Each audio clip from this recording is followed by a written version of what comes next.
Bhagat Singh colony गली number 12 के दूसरे मकान में है, जहां पर ये लोग रहा करते थे। आप देख सकते हैं कि इनके दंगाई सारा सामान लूट ले गए, बेड वगैरह जो भी था सब लूट ले गए, कुछ भी नहीं बचा। ये लोग अभी ज़मीन पर सो रहे हैं, जैसा कि हम यहाँ देख रहे हैं। तो इनसे बातें करेंगे। जैसे बता रहे हैं कि उस दिन शादी थी इनके घर में, पहली तारीख की शादी थी हमारे घर में। सारा सामान कैश वगैरह सारा हमारा तिजोरी में था और सारा लूट ले गए। हम तो अपनी जान बचा के बस भाग गए।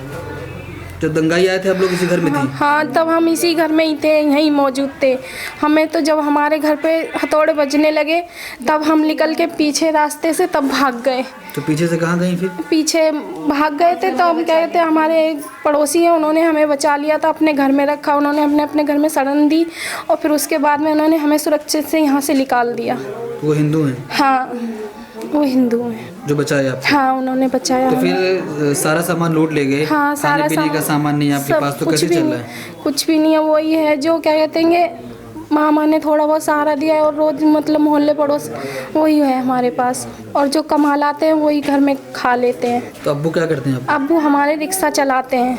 रिक्शा चलाते हैं? हाँ। कितने भाई हैं आपके? मेरे 5 भाई हैं। 5 भाई? एक हमारा भाई पाइज है। अच्छा। तो दंगाई आए थे, सब कुछ लूट ले गए, कपड़ा वगैरह? कुछ भी नहीं बचा, कुछ भी नहीं। सारा जेवर था हमारा, सारा जेवर मेरी भाभीयों का दोनों का और हमारा मेरा सारा सब कुछ लूट ले गए। कुछ भी नहीं छोड़ा, एक कील तक। 1 तारीख को शादी होने वाली? हाँ, 1 तारीख को हमारे घर में शादी थी। कार्ड वगैरह सारे छपे रखे थे, सब भगा दिए थे, सब ऐसे ही बिखरे डले थे सारे कार्ड वगैरह। शादी हुई फिर 1 तारीख को? हाँ, शादी हुई तो लेकिन ऐसे निकाह पड़ा लाए। तो आप देख सकते हैं कि 1 तारीख को शादी होने वाली थी और दंगाई आए, सारा सामान इनका आ चुका था। दंगाई आए, सब लूट ले गए, जो कुछ जेवरात थे वो भी लूट ले गए, कपड़े वगैरह खाने तक की सामान सब लेके चले गए। अब इनके पास नहीं है। जब दंगाई इस गेट से अंदर आए थे तो ये पीछे का एक गेट है जिससे ये लोग यहाँ से भागने की कोशिश की और भाग गए। एक हिंदू भाई ने अपने घर में इनको रखा और बचाया। हिंदू भाई ने इनकी जान बचाई, लेकिन देख सकते हैं कि सारा सामान जो कुछ था सब टूट फाट गया, तोड़ फोड़ दिए हैं, किसी लायक नहीं रह गया है और जो सामान ले जा सकते थे लूट ले गए। हम आपको दिखाने की कोशिश करेंगे, दूसरे रूम में जाएंगे।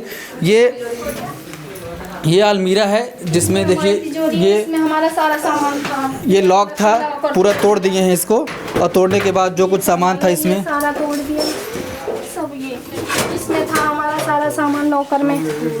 आप देख सकते हैं कि बता रही हैं कि इसमें सामान था लॉकर में, वो सब यहाँ से लूट ले गए। इसमें आपका सामान रखा हुआ था? हाँ, इसी में ही हमारा सारा सामान था, इसी में सारा जेवर सब कुछ। भाभी का जितना दहेज था वो इसमें जो लिया था, खरीद के लाए थे, कपड़े लित्ते सारा ले गए लूट के, सब कुछ, एक भी कील भी नहीं छोड़ी। तो आप कल्पना कर सकते हैं कि शादी होने वाली थी और सारा सामान आ गया था और फिर दंगाई आए तो सब कुछ लूट के लेके चले गए, कुछ भी नहीं बचा इनके घर में। लेकिन फिर भी शादी हुई, क्योंकि कार्ड भी बता रही थी, कार्ड भी छप गया था तो कार्ड में भी आग लगा दिए वो लोग।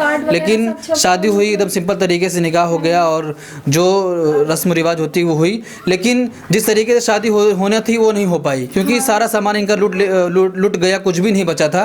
तो अब जैसे तरीके से ये अब लोग अपना घर चला रहे हैं, जो कुछ इनके रिश्तेदार थे और जो आस पड़ोस के लोग हैं इनकी मदद कर रहे हैं, जिसकी वजह से इनका घर चल रहा है। तो आप देख सकते हैं कि मैं लगातार यहाँ की सच्चाई दिखाने की कोशिश कर रहा हूँ। जो मीडिया नहीं पहुँच रहा है या दिखाने की कोशिश ही नहीं कर रहा है कि लोगों का कितना नुकसान हुआ, लोगों के घर में दंगाई कैसे घुसे और कैसे बेचारे ये अपनी जान बचाकर यहाँ से भागे। और कुछ हिंदू भाई जो साथ दिए, इनका बहुत साथ दिए, समझ लीजिए कि यहाँ पर उन्हीं की अक्सरियत है, वो लोग इनको बचाए और इनकी जान नहीं गई, क्योंकि सारा सामान लूट गया है। लोग इनकी मदद किए, जो कुछ इनके मामू हैं और आस पड़ोस के लोग, जिसकी वजह से इनका घर चल रहा है।